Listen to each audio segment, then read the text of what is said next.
Hello there, Aries. Welcome to your no tarot reading. So,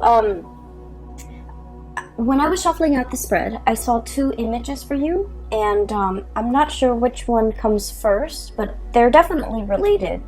So I'm just going to relay those images to you, and then we'll go over the spread, okay? So the first thing that I saw, which was pretty amazing, was you're at a scene at a circus, okay? And there is a big cannon, and this was back in the days where they shoot people at cannons. And there's this little boy. He looks really, really young, and he had like a superhero cape, a red cape on, and a Speedo outfit, and he's getting into the mouth of the cannon. Someone shoots him off, and then he kind of rolls up into a ball, and then he rolls a vast distance, and he lands on a net, and then he stands up, and the crowd cheers. Okay, so that's the first image that I saw. The second image that I saw, and I think it should have gone first, but I saw this monk. He looks like a medieval monk, and you know how back in the days, if you look at images and drawings from the medieval time period, the monks, their heads are bald, but they have like hair that's growing on the side, okay? So he's like a medieval monk in this really dark castle in his study, and it's really dark outside. You can see the moon, and you can see the steeple and the chapel outside the window. It's really dark. He's reading, poring over many, many, many books by candlelight. And when I saw this image, I immediately think about, the scribes, okay? The scribes. The people, the monks are the first ones that are literate, especially in medieval time. Not a lot of people have access to education. So they're the ones that keep ledgers. They're the ones that are really incredibly educated. They know letters.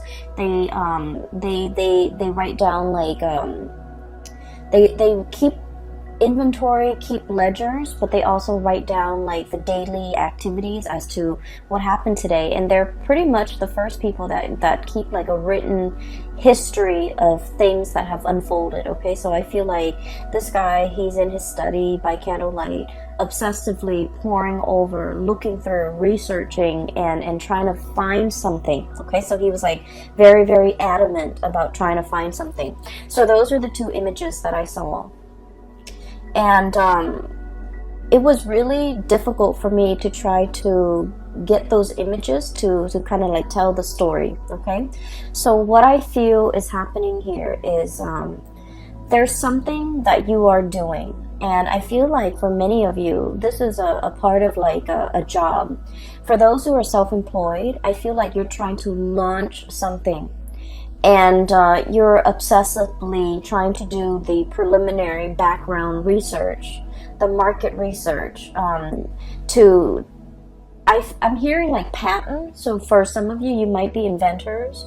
You might be poring over all the patent history to make sure that this thing that you are trying to bring forth into the world has not been done before, like a violation of patent, for example, patent laws. And then I feel like for others of you, especially if you're not self-employed, you're working for other people, I feel like you're trying to look into the regulations, the rules and the regulations as to how something was done in the past, and then you're trying to bend the rules, okay? I feel like there's something here about not wanting to follow what was done in the past, wanting to trailblaze, wanting to create your own path. And I feel like you don't have a precedent. You don't have the thing that comes before for you to guide you. You're kind of starting from scratch. You're starting on your own. And I feel like there's a lot of risk associated with it, okay? Hence the little kid being launched out of the cannon, okay? So I feel like in some way physically you're thinking how is this going to work? What exactly is it going to look like? And so it hasn't been done before, so you don't have an example to go by. You just have the idea in your head, and you're trying to bring it forth into the real world. And the real world is constrained by the law of physics. And so you're just, trying to do that research into a field or into an area, a specific a specific field that you're not very familiar with, okay?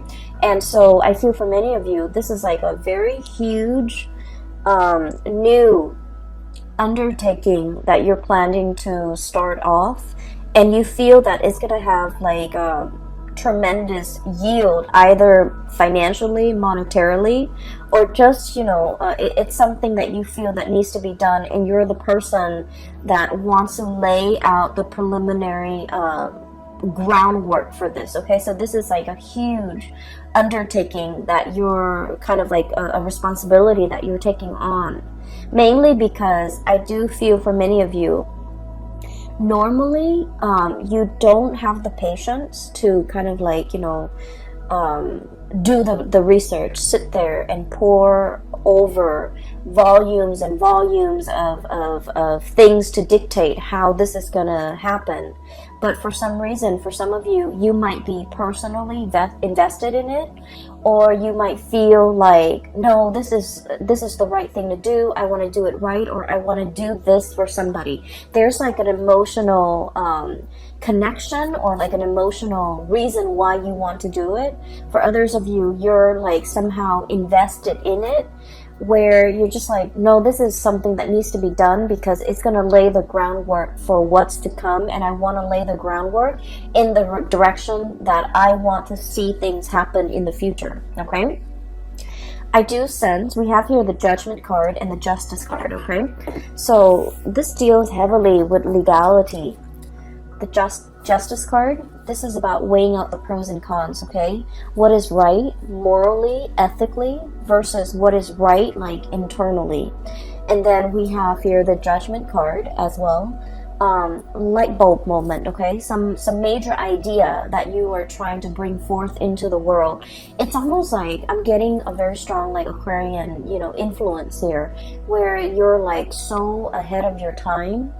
You have these ideas swirling in your head, and I feel like you're trying to conceptualize it. You're trying to make sense of it.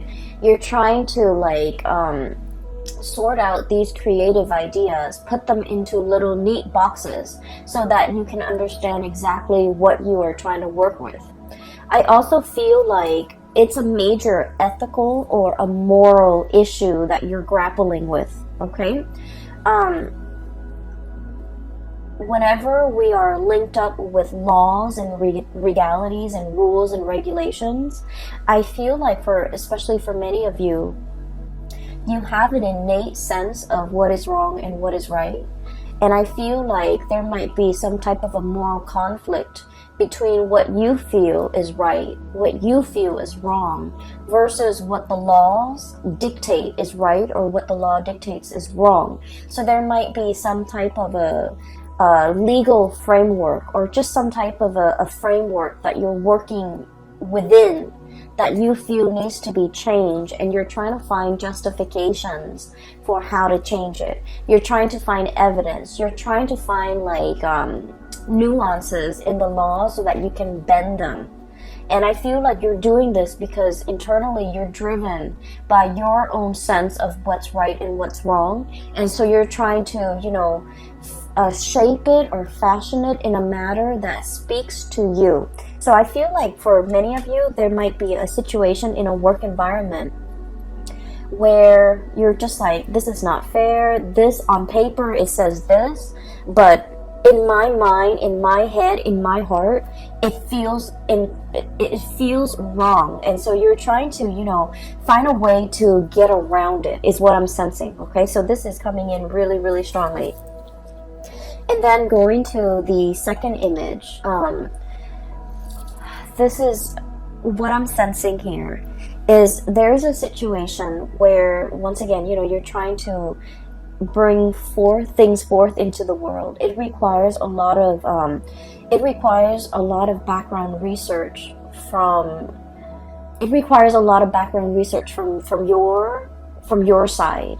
And the more that you read, the more ideas come to mind. But I feel like there isn't like a running thread to string all of these ideas together.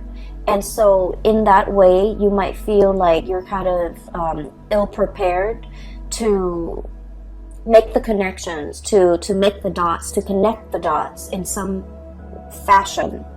And you also feel like you might need to speak to a specialist. You might need some type of an expert in their field in order to help you, in order to conceptualize, not only conceptualize, but like to draw out how it's going to be implemented or how it's going to be made in the real world. Okay, and I feel like there's somebody coming in, someone who's an expert in their field. We have here the Queen of Swords.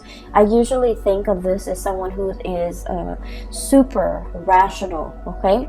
They work with rules, they work with laws, they work in the legal profession, and they are also, their mind is really, really fast when it comes to making connections, connecting the dots between one disparate idea and connecting it to another. So I feel like if you're kind of like fumbling around in the dark and you're just like, I need help, I really don't quite understand how to make sense of everything that's in front of me, the more research I do, the more I read up on something, the more confused I get, or the more ideas that come out of it, and I just feel scattered and I feel all over the place. I feel like you have an expert coming in that is going to be able to help you through this process, that's going to be able to make sense of it for you. For some of you, I do feel like, you know, it's just like there are too many things, too many interests, too many hobbies, too many ideas you want to get off the ground, and you don't even know what to do first. So I do feel in a way that the solid groundwork has not been laid, and you're still in that process of doing that.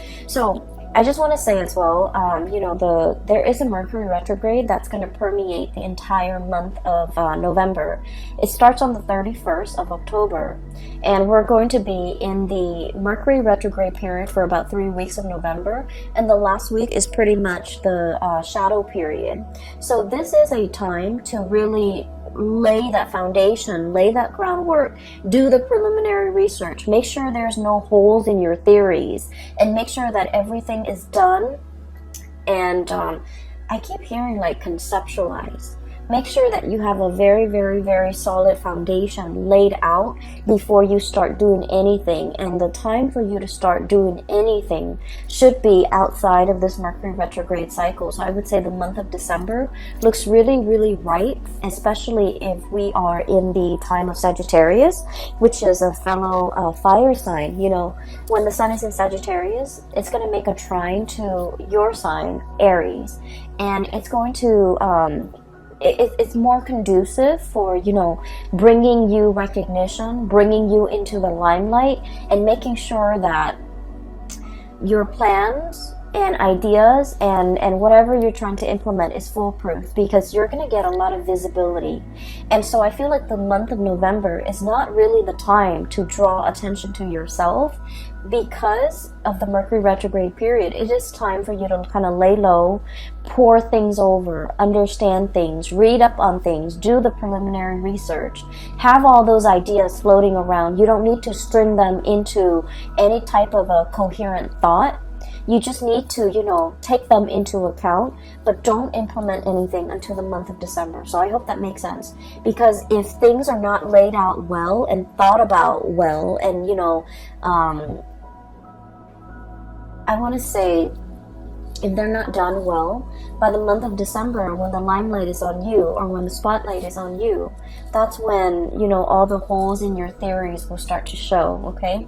I'm seeing that it's like light streaming through it's almost like a window with curtains, and then light streaming through. If there are holes in the curtains, you're going to start to see those holes cast a shadow, and you're going to start to see the light. So I feel like this is not a time for you to get that limelight. It's going to come in the month of December, okay? So enough about that. I do want to move on to the cards, because there's something coming through here. First of all, we have here the Eight of Wands and the Eight of Swords, and both of these falling on top of each other. So the Eight of Wands, this is massive amounts of communication. And the Eight of Swords is a situation where we keep ourselves stuck, we keep ourselves bound, and we feel like we don't have all the information that we need in order to move forward, in order to make a decision. So what I feel is happening here is there's a major idea that you have, okay? I feel for many of you, you might be like consultants, you might be experts in your field. You are kind of like that, you're kind of like that voice of ingenuity, that voice, it seems to me like your judgment, guiding light, okay? You're providing a lot of swift, short, concise communication to bring people out of a state of confusion, okay? You guys are very like no nonsense, no holds bar. Whatever comes to mind, you say it. Like you rarely have a filter. And I feel like because of this carefree, a lot of people might think it's reckless, but what I feel is it's a childlike innocence. It's sort of like, let's just do it first and then read the instructions later. Okay, let's just rely on our intuition to assemble this thing without having to read the instructions, because we all know, you know, intuitively where things are supposed to go. And you have that kind of like blind faith where you're able to like get things done, push people along, move people along. And I'm sensing, you know, start things off the ground, get things off the ground, get things running, inspiring people, and making, like, not letting people make excuses for why they're not getting things done. So I feel like you're kind of like the voice of, not so much the voice of reason, but like that light in a tunnel to help guide people along, because you're very, very bold and brave, and you venture into unknown territories. What I'm sensing here is, there's definitely a situation where you're kind of like guiding somebody, and I feel like there's legality, like legal issues surrounding it. And once again, I mentioned before, you know, the whole sense of legality. What is right, what is written down as, you know, the law of the land, you don't agree with it, okay? You feel like there's something lacking here. It's the law or whatever's written down is very, very self-serving. So you're trying to find a way to bend this situation. And so many of you are kind of like working behind the scenes. Many of you are trying to find loopholes. Many of you are trying to find ways to get around things and to do exactly what you want. Like, I'm sensing finding shortcuts, finding like the quickest point from A to B without having to circumnavigate, you know, like without having to kind of like dodge obstacles left and right. How do we shoot from here to there in the quickest manner, okay? Shooting out of that canyon. And so as a result of it, I feel like you're in a position either to guide people from all the obstacles that are kind of like strewn in their path. You're trying to find the quickest route from A to B to guide others. And you're trying to find as well kind of like the boldest move for you to make. And I feel like you're just going to land on your feet, okay? Like that kid being shot out of the canyon.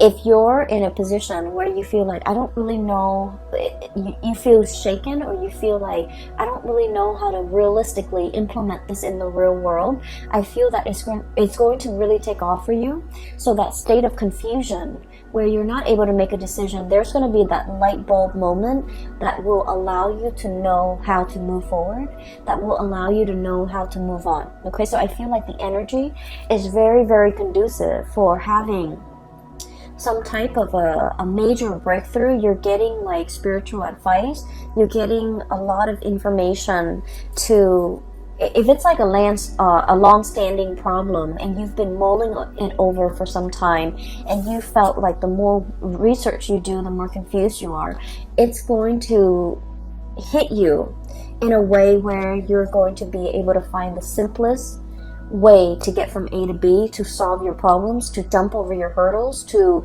kind of blast through these obstacles in order to move on, okay? I'm also sensing here a very significant person that's going to be entering your life, okay? We have here the Queen of Swords. So this is air sign, air energy, Aquarius, Gemini, Libra. And what I feel is, for those of you who are dealing with an air sign, or even dealing with somebody who's a little bit more on the icy end, They ask a lot of questions. They try to really understand you. I feel like polar opposites. Okay, so your polar opposite might be Libra, and Libras are kind of like the lawyers of the zodiac. They like to ask questions. They like to see both sides of the story. They like to they ask a lot of questions because as an air sign, they like to know. They like to learn. They like to understand things from with like they like to have like a holistic view of a situation before they form their opinion or make up their mind. And so if you're dealing with someone like that, it doesn't have to be an air sign. It's just they exhibit the energy of someone who asks a lot of questions and they want to understand. You're going to feel a little bit like you're under scrutiny, like you're under a microscope.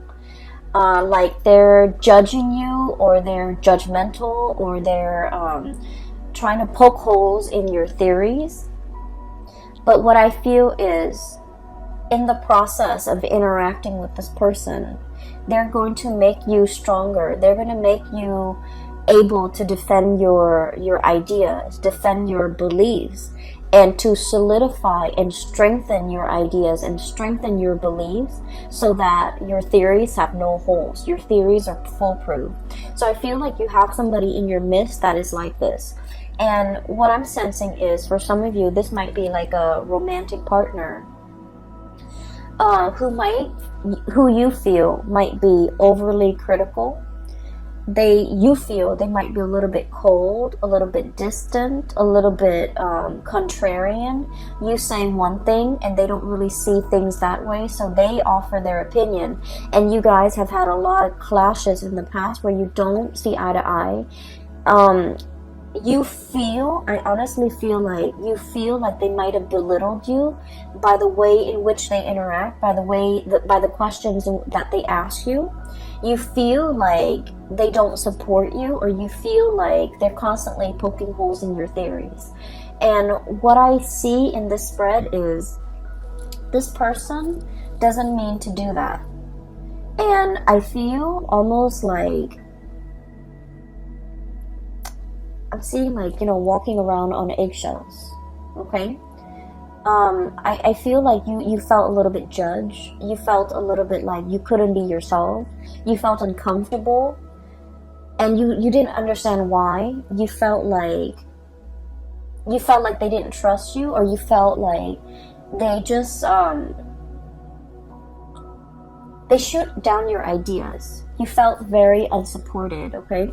And so I feel like this wasn't like an easy relationship. For some of you, this could be, I definitely feel a very strong love connection. So it could be like a love interest, a love partner, or even like a family member that you, for whatever reason, you really wanted to please this person, okay?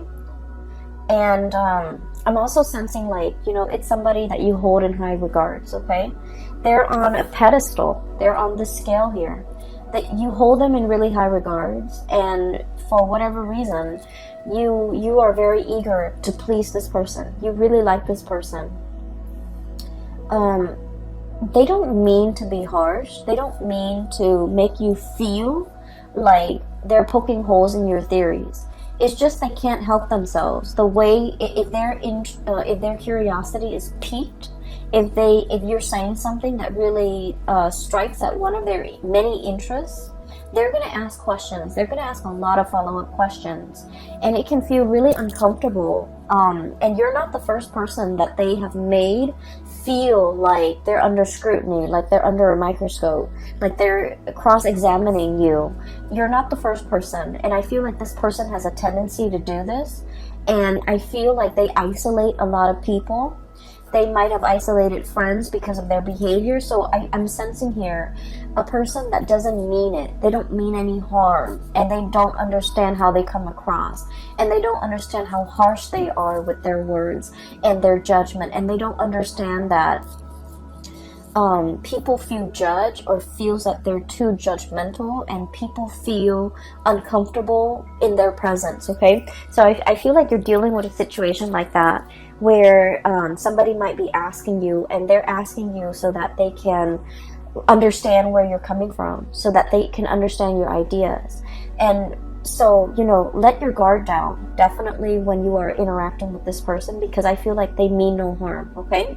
When we're coming from a space, anytime we're coming from a space where we are constantly questioning somebody else's motives, Three of Cups, this is a celebratory card, an exchange of communication, ideas, getting together, having a really, really good time, and you have this, you know, a flow, a really soft, I want to say a soft flow of energy. And then there's like, you know, mutual exchange, right? Of ideas, of energy, of support. And then all of a sudden this person comes into the picture and they're kind of icy and rational and just, you know, stone face, poker face, so you don't really know where they're coming from. So I feel like, you know, they have a habit of doing this and they're not really aware of it. And so anytime that we have an interaction with another person, we just need to take everything at face value, because I feel like the minute somebody feels like, you know, like a perceived slight, or you get a perception that someone is like negative or trying to shoot down your plans, the minute we get defensive in a social interaction, that's when we kind of like imagine things or energies that are not there. So I feel like in this situation, it is best to let our walls down. If they ask questions, just answer their questions.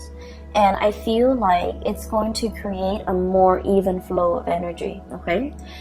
For some of you, you have somebody in your vicinity where there were like a lot of communication, like we have here, you know, arrows of love, a lot of communication happening all at the same time, and things are great.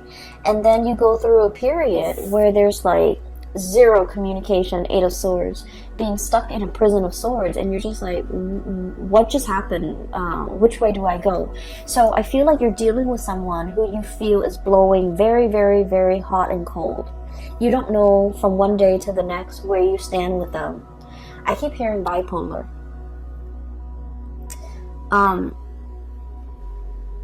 And I'm also hearing as well somebody who's very stuck in their head, and they might have like a gazillion things or a gazillion ideas that they're working on. So they're jumping from the realm of the mind.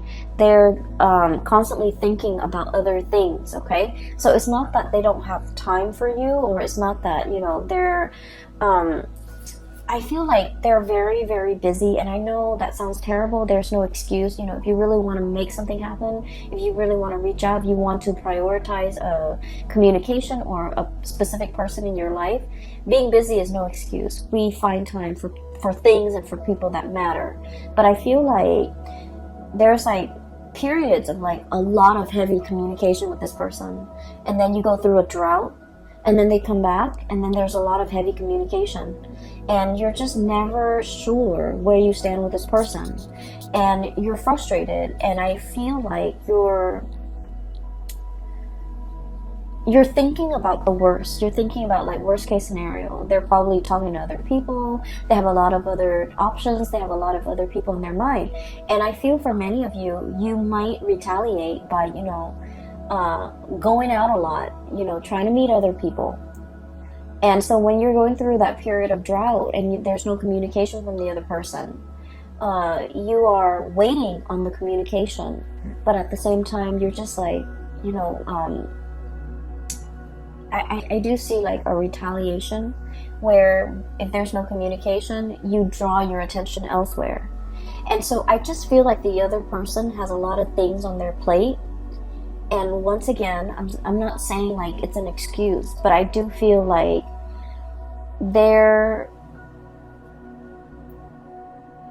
I'm sensing like you and the other person, the way in which you do things are very different. And so there's lack of understanding from your end to their end, where they're coming from, why they're like this. And then from their end to your end, there's lack of understanding why you need certain things. You might need a lot of communication, and I feel like they need a lot of downtime. Does that make sense? So I feel like that's you're like polar opposites, and the way in which you need others, the way in which you express love, the way in which you express concern, and you know, The ways in which you show affection is very, very different. You might need that entangled, constant communication, a lot of validation. They need a lot of distance and alone time and downtime, okay?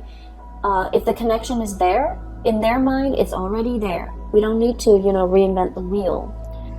We just need to have separate lives. So I definitely feel like one person needs a lot of intimacy and reassurance and attention, and then the other person needs a lot of me time, a lot of downtime, a lot of space.